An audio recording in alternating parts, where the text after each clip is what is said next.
Invitamos hoy a Eliana Becker, vicepresidente del espacio Ana Frank, y Nora Fishman, especialista en términos del Holocausto y Auschwitz. Pero empecemos por preguntar qué es el espacio Ana Frank en Venezuela.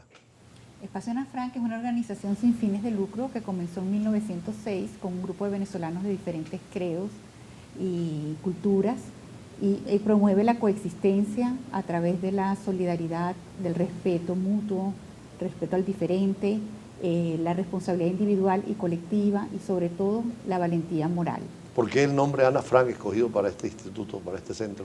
Porque durante la Segunda Guerra Mundial millones de personas fueron perseguidas por su raza, como los gitanos, por sus ideales, por sus ideales políticos, por ser incapacitados o por tener preferencias sexuales, entre ellos 6 millones de judíos, y dentro de los 6 millones de judíos, 1,5 millones de niños, y ahí estaba Ana Frank. ¿Y Ana Frank como espacio? Ana Frank es una niña que, a pesar de su corta edad, deja un diario que es una oda a la esperanza y a la búsqueda de un mundo mejor. Y es un reto para todos nosotros lograrlo.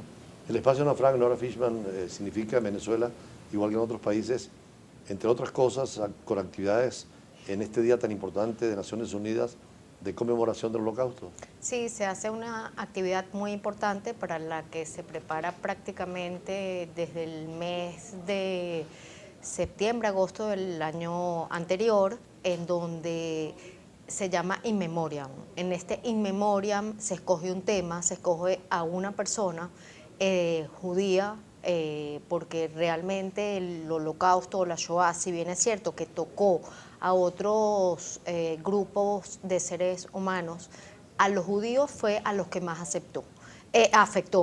Entonces los afectó porque se mató a 6 millones de judíos y querían matarse a los 10 millones. No con eso quiero decir que fueron los únicos afectados. ¿Y por qué Auschwitz en la referencia general en todos los medios? Bueno, porque Auschwitz es el ícono de los campos de centros de exterminio y centros de concentración o campos de concentración. ¿Por qué? Porque ahí se vio una matanza industrializada que debido a la modernización se podían quemar o gasear a 5.000 personas en un solo día.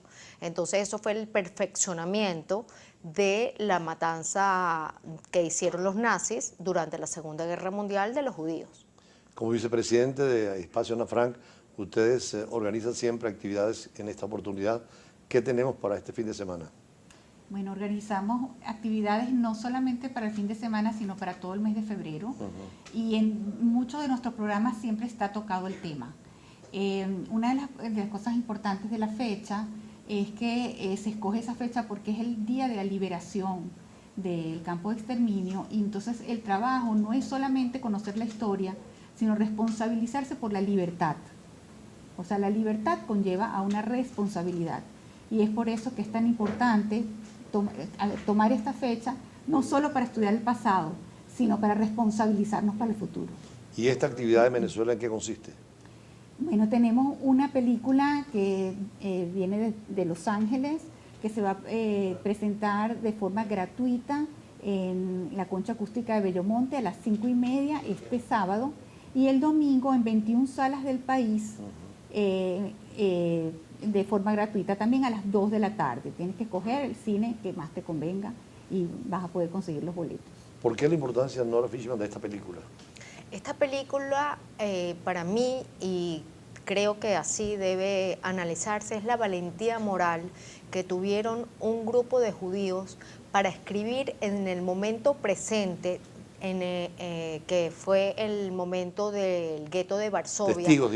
Testigos directos del gueto de Varsovia, la cotidianidad, la vida cotidiana que pasaba en el gueto. De estos testigos empezaron a escribir en la clandestinidad, dejando testimonio de qué es lo que pasaba, tanto las barbaries como lo que pasaba en la vida diaria, porque también los judíos se organizaron para que los niños tuvieran educación, para que hubiese cocinas, para que hubiese hospitales. De hecho, hay una escena de la película que a mí me llama mucho la atención, es donde uno de esos escritores ve a una mamá que está viendo directamente a su hijo siendo operado por un doctor judío dentro del gueto.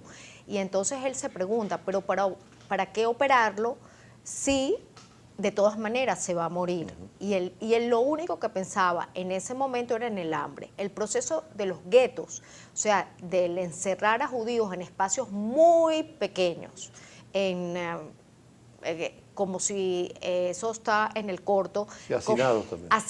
Un hacinamiento absoluto, sin comida y en condiciones infrahumanas, nos lleva a pensar en ese valor moral que tuvieron que tener esas personas que, a pesar del hambre, a pesar de esas condiciones absolutamente brutales, dejaron para dejar testimonio. ¿Y esos testimonios estaban dónde? ¿Dónde los encontraron físicamente?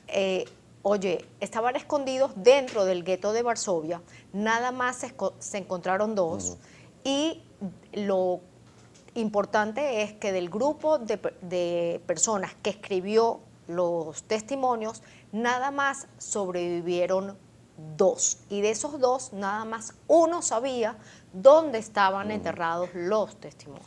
Ahora, Ileana Beck, en esta Y oportunidad... perdón un minutico, no es solo testimonios, sino también cosas de la vida cotidiana, los periódicos que había, Sí.